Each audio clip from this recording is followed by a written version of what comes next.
जय माता दी सभी को। और अष्टमी और नवमी अब की बार एक ही दिन पड़ने वाली है, तो उसी के लिए आज मैं ये वीडियो तैयार कर रही हूँ। तो अष्टमी और नवमी को आप किस तरीके से कन्या पूजन कर सकते हैं और कैसे आप माता रानी का भोग लगा सकते हैं।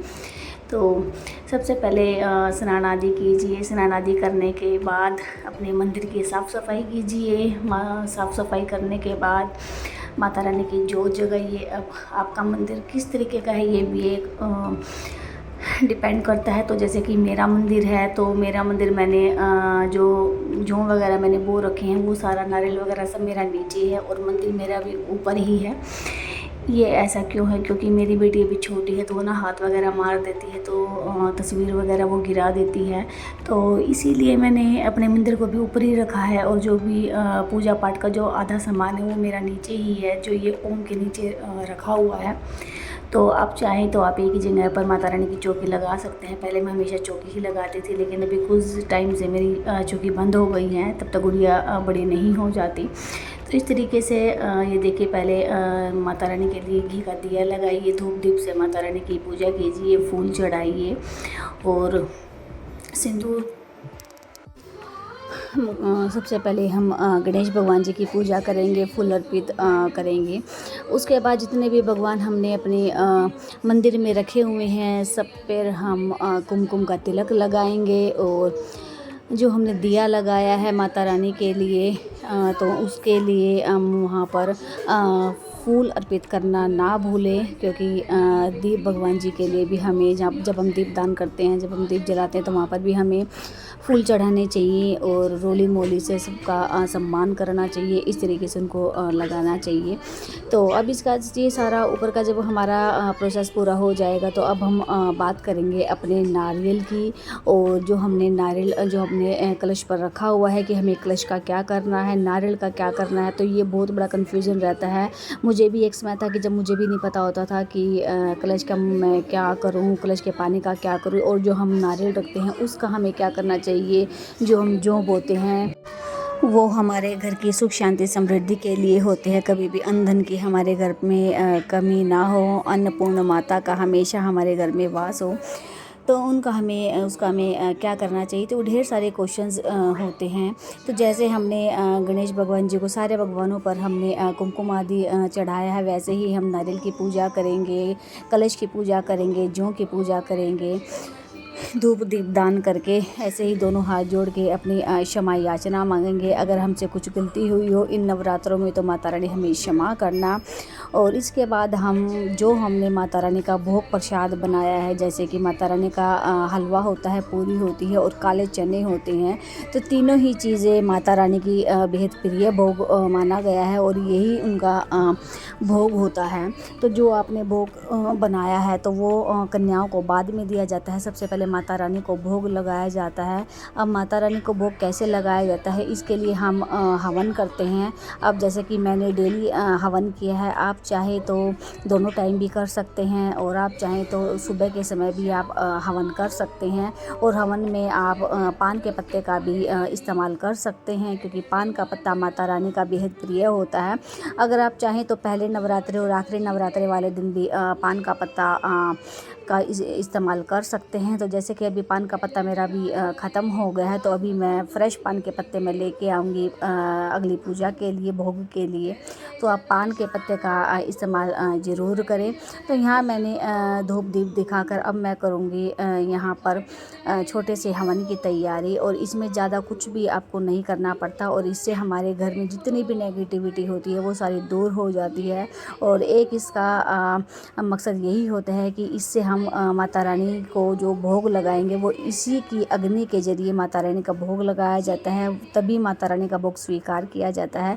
तो यहाँ मैंने लिए हैं उपला मैंने लिया था। तो मैं जिस दिन नवरात्रि स्टार्ट हुए तभी मैं एक उपला ले आई थी। तो थोड़ा थोड़ा करके आप अपने, जैसे कि जितनी भी आपको क्वांटिटी चाहिए, थोड़ा सा तोड़ कर आप अपने एक दिए में या किसी भी मिट्टी के दिए में आप इसको ले सकते हैं। उसमें आप 2 से 4 अपनी कपूर डाल सकते हैं, क्योंकि कपूर के बिना थोड़ा सा इसको जलाना भी मुश्किल हो जाएगा। और कपूर इसमें माता रानी का जो हवन होगा उसमें कपूर ज़रूर जलती है।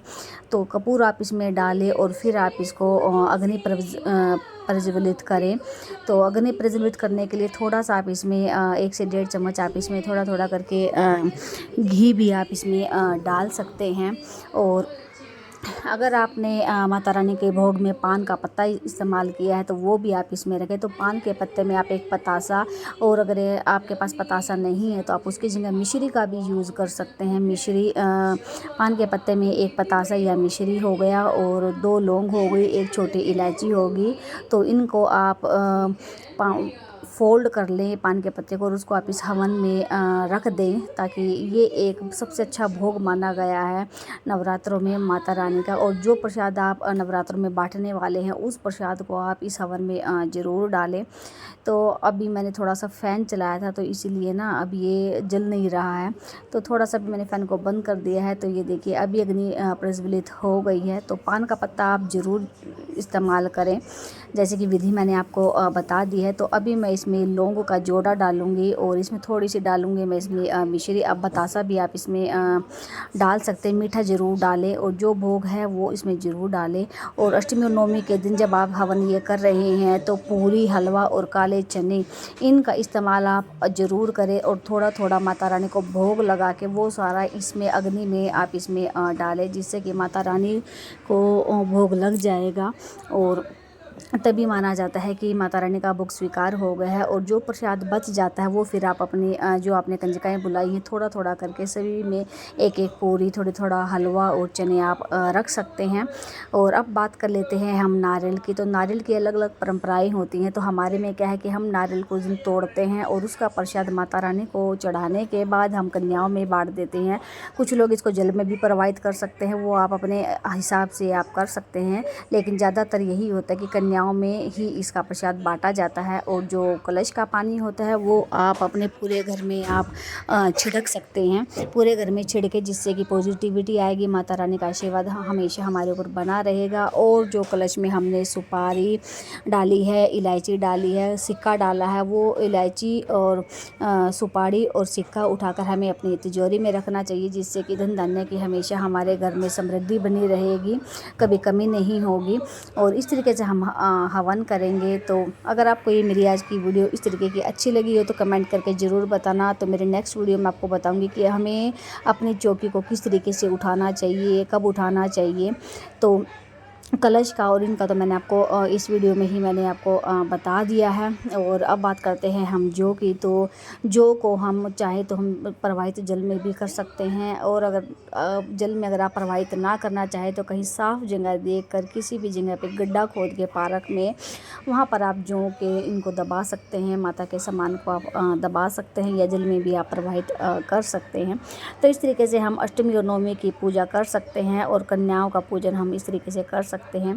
तो कैसी लगी मेरी आज की छोटी सी वीडियो? अच्छी लगी हो तो लाइक शेयर कर देना। तब तक के लिए जय माता दी। फिर मिलते हैं जल्दी ही एक न्यू वीडियो के साथ, एक न्यू व्लॉग के साथ।